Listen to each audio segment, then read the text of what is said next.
Number 5. Reaction to Christianity in European manners. I offer the following scheme for the sake of clarity.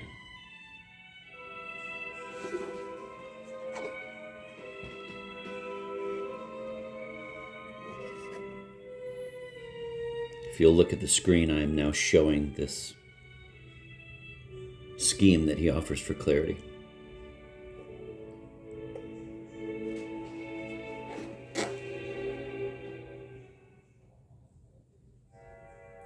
There's a doctrine, a theoretical application, and historical fulfillment. For paganism, the doctrine is mystical union, blissful divine love. The theoretical application is woeful human love.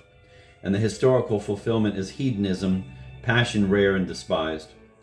For Christianity, the doctrine is communion, but no union of essence. The theoretical application is love of our neighbor, blissful marriage.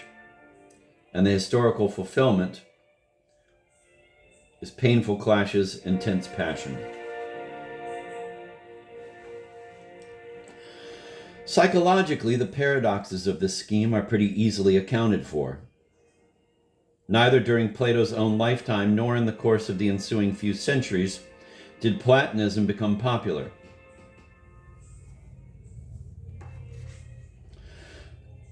It remained an esoteric wisdom. Esoteric likewise to some extent were the Celtic mysteries, and the Manichaean entirely so. Thereupon Christianity triumphed. Under Constantine and under the Carolingian emperors, its doctrines became the appanage of princes and ruling caste.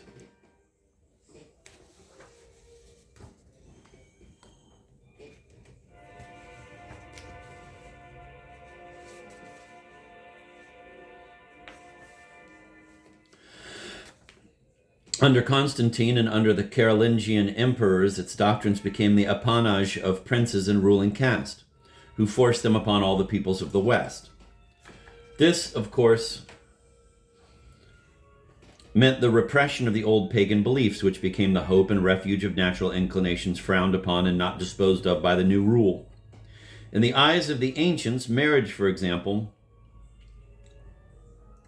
was a utilitarian institution of limited purpose.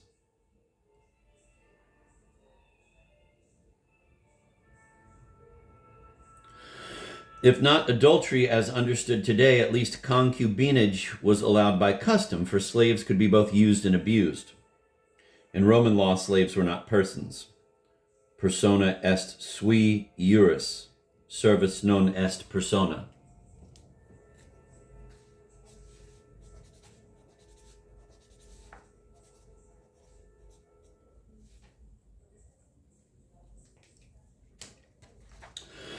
But Christian marriage, inasmuch as it is a sacrament, imposed on the natural man a constancy which he found unbearable.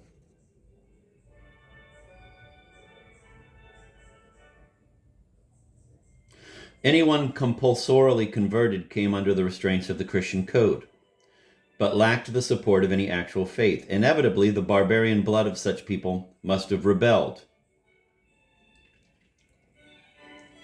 And they were all disposed to welcome a revival of the pagan mysteries in Catholic guise, since this brought a promise of, quote, emancipation, end of quote. Hence it was that the secret doctrines of which we have been investigating the antecedents had no real hold on the West, except during the centuries they were banned by official Christianity.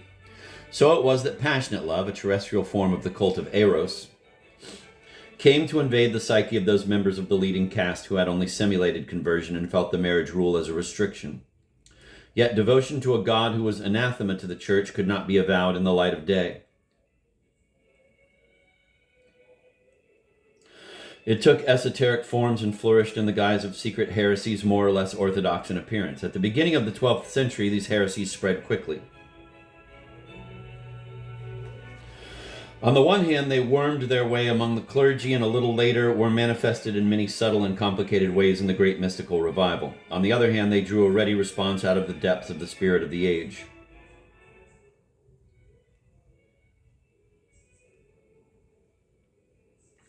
They were able to penetrate the feudal world which was not invariably aware of the source and mystic significance of a set of values it treated as fashionable and which it adapted to the purposes of its own amusement. Before long, a religion that rejected the incarnation as something too materialistic had itself taken on a materialistic tinge. It has been typical of the West as regards religion to keep the letter while betraying the spirit. Here is one instance. Plato linked love and beauty, although what he called beauty was above all the intellectual essence of uncreated perfection.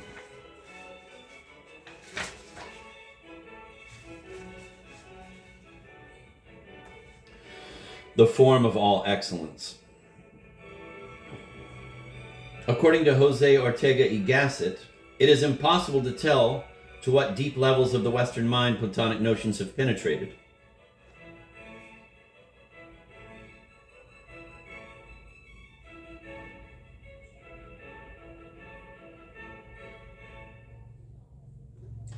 The simplest sort of person regularly employs expressions and betrays views which are derived from Plato.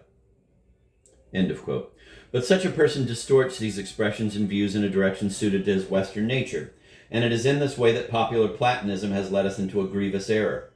The error of supposing that love is first and foremost a matter of physical beauty, when actually, this beauty is but an attribute bestowed by a lover on the chosen object of his love. Daily experience shows well enough that love beautifies its object.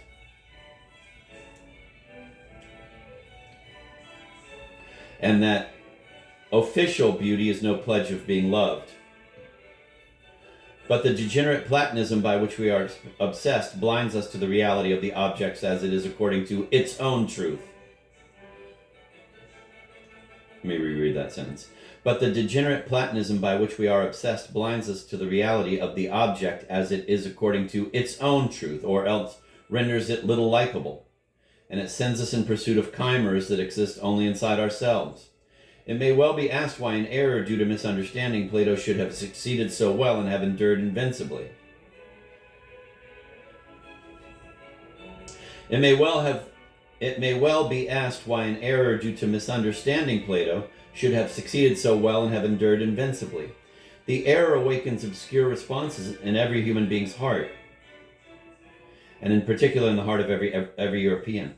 We have seen that as far back as the Celts, the druidical cult turned woman into a prophetic being, quote, the eternal feminine, end of quote, and, quote, man's goal, end of quote.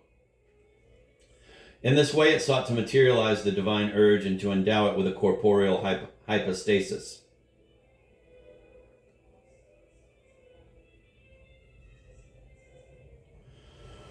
Moreover, Freud has now made us aware that a man's type of woman, that image which he bears graven upon his heart and instinctively turns into a definition of feminine beauty, may be but a mother fixation haunting the recesses of his memory. Assuming that we have now distinguished the causes of the curious contradiction between teaching and manners that grows visible in the 12th century, it becomes possible to formulate a preliminary inference. The cultivation of passionate love began in Europe as a reaction to Christianity, and in particular to its doctrine of marriage, by people whose spirit, whether naturally or by inheritance, was still pagan.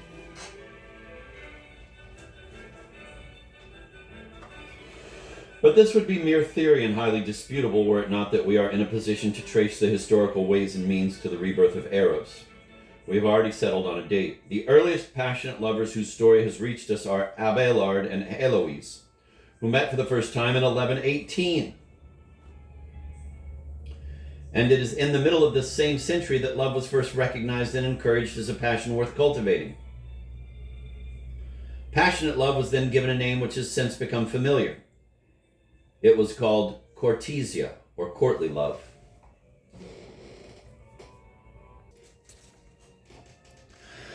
Six, courtly love, troubadours and cathars.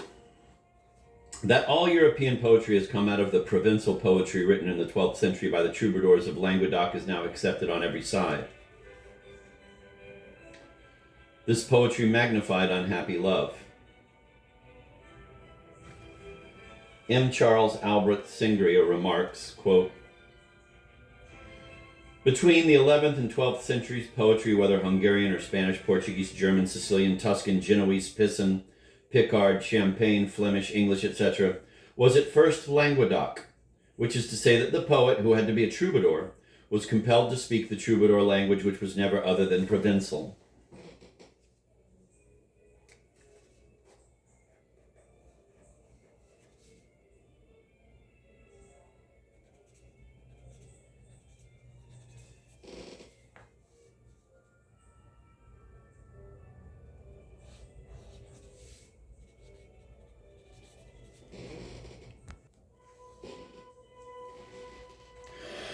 The whole of the Occitanian, Petrarchian, and Dantesque lyric has but a single theme, love, and not happy, crowned, and satisfied love, the sight of which yields nothing, but on the contrary, love perpetually unsatisfied, and but two characters, a poet reiterating his plaint 800, 900, 1,000 times, and a fair lady who ever says no.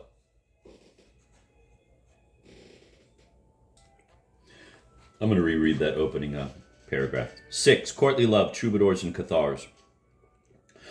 That all European poetry has come out of the Provençal poetry written in the 12th century by the troubadours of Languedoc is now accepted on every side. This poetry magnified unhappy love. M. Charles Albert Singria remarks, between the 11th and 12th centuries, poetry, whether Hungarian or Spanish, Portuguese, German, Sicilian, Tuscan, Genoese, Pisan, Picard, Champagne, Flemish, English, etc., was at first Languedoc, which is to say that the poet, who had to be a troubadour, was compelled to speak the troubadour language, which was never other than Provençal. The whole of the Occitanian, Petrarchian, and Dantesque lyric has but a single theme, love, and not happy, crowned, and satisfied love, the sight of which yields nothing, but on the contrary, love perpetually unsatisfied, and but two characters, a poet reiterating his plaint 800, 900, 1,000 times, and a fair lady who ever says no.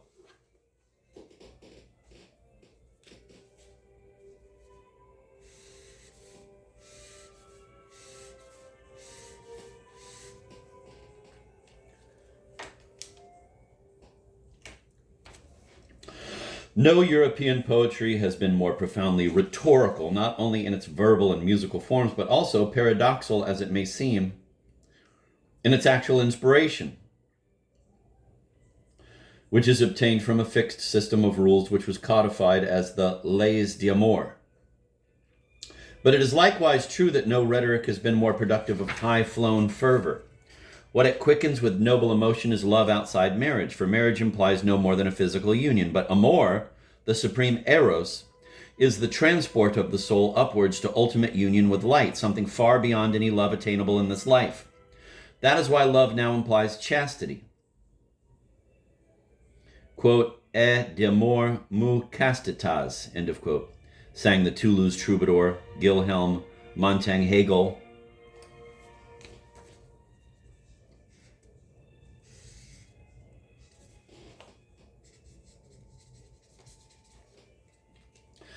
Out of love comes chastity. Love further implies a ritual, the ritual of damne or donoi, love's vassalage.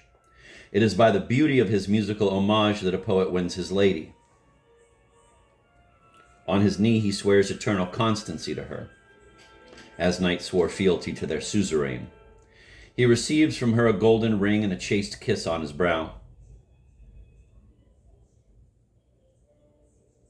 Thereupon, the lovers are bound by the rules of courtesia, secrecy, patience, and moderation, the last not being altogether synonymous with chastity, but meaning rather restraint, and especially a man has to be the servient of a woman.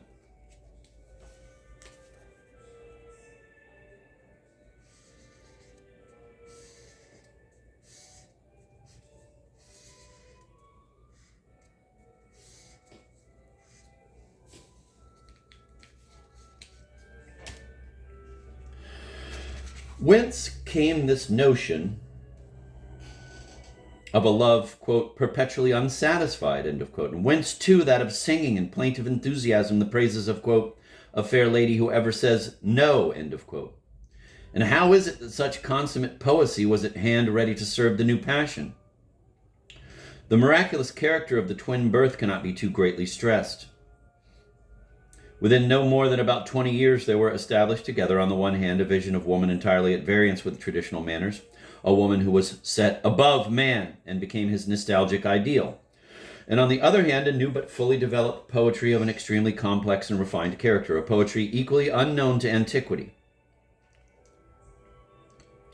and to the few centuries of Romantic literary vigor that had followed the Carolingian Renaissance.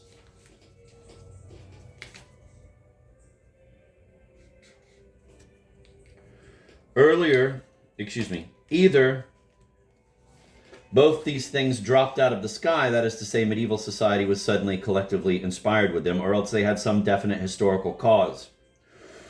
On the first assumption, we must ask why the inspiration came at that particular time and in that particular area, and on the second assumption, why the historical cause should have remained a mystery ever since.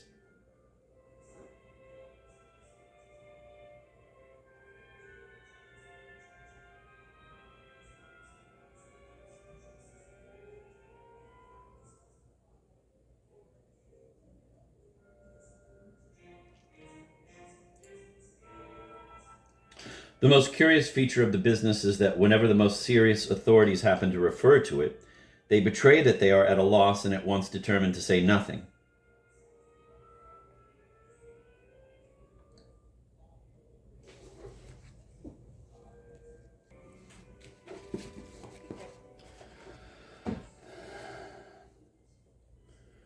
The most curious feature of the business is that whenever the most serious authorities happen to refer to it, they betray that they are at a loss and at once determined to say nothing.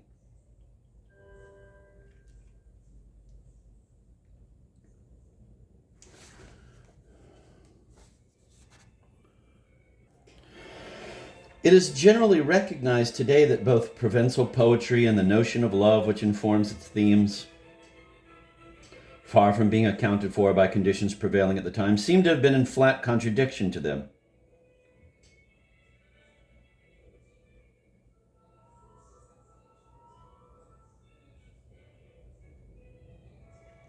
Evidently, according to M. Jean Roy, Introduction to Anthologie des Troubadours, Paris, 1927, the poetry did not reflect the actual state of affairs, for the position allotted to woman in feudal institutions of the South was quite as lowly and dependent as in those of the North, end of quote.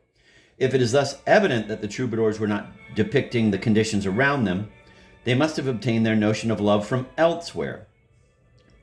The same must be true for that matter of their art, their poetic technique. Quote, an extremely original creation, end of quote, M. Jean Roy writes. Notwithstanding that each poet, when he takes them singly, he reproaches with having displayed no originality of any kind and with having merely refined on forms already fixed and on commonplaces. Yet one of them at least must have created the forms, yet whenever some historian ventures on a theory of how courtly rhetoric came into being, the authorities turn on him with biting irony.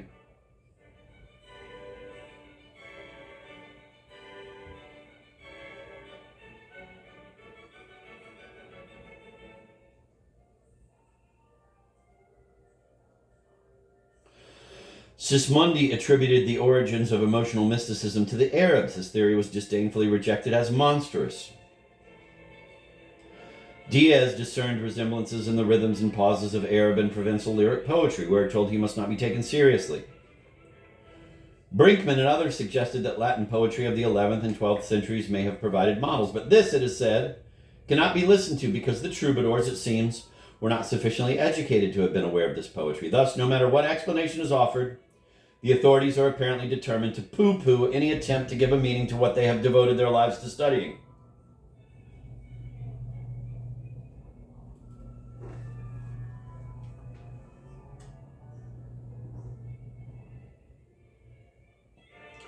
It is true that Wechsler, in a famous book, E. Wechsler, Das Kulturproblem des Minnesangs, 1909, it is true that Wechsler, in a famous book, supposed everything was going to be cleared up when he announced that he had found underlying Provençal poetry certain religious influences of a neo-Platonist and debased Christian nature. But he was at once stigmatized, quote, a doctrinaire, end of quote, the most damaging of insults. and several Frenchmen implied that as he was both a professor and a German, he was hardly fitted to form an opinion on a matter connected with the limpid and elegant genius of southern France. We thus have on the one hand a queer historical phenomenon, and on the other hand very learned refutations of whatever may claim to account for it. One professor writes, to look upon those love songs which form 3/4 of provincial poetry as being a faithful reflection of reality is quite as impossible as to regard them as being a bundle of set phrases devoid of meaning. No doubt, but thereupon the professor declares that as, quote, a scrupulous historian, end of quote, he takes care not to commit himself. That amounts to saying that the lyric poetry of courtly love with which he is concerned remains for him till he learns to the contrary, quote, a bundle of set phrases devoid of meaning, end of quote. Excellent, quote, material, end of quote. It is true. For a self-respecting philologist who does not intend to force a text, even by means of the least attempt to understand it.